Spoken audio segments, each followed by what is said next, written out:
Good evening, welcome to Look East. First tonight, campaigners fighting plans to dump nuclear waste near their village will have to wait until tomorrow to find out if their High Court challenge has been successful. Villagers at Cliffe in Northamptonshire raised the money themselves to bring the legal action after the government granted planning permission. Fatima Manji reports.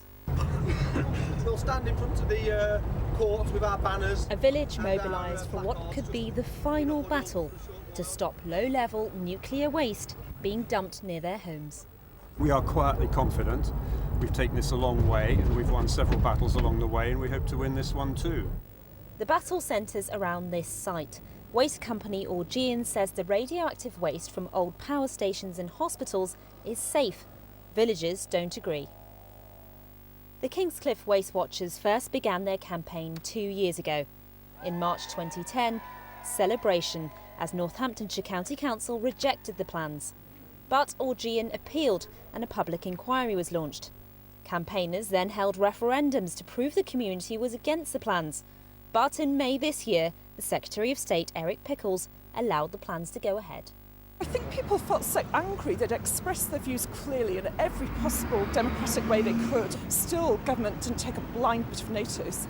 I think it made people feel very angry, as though their voices didn't count and as though big society and localism meant absolutely nothing.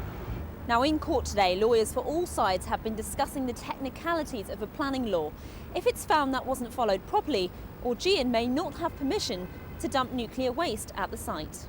Part of this entire judicial process is to allow the public to ask these difficult questions and to allow the expert and regulated community to allay fears of any of these emotive points. They've been campaigning for years, but as the judge considers the evidence, it's now just a few hours' wait for the final decision. Fatima Manji, BBC Look East at the High Court.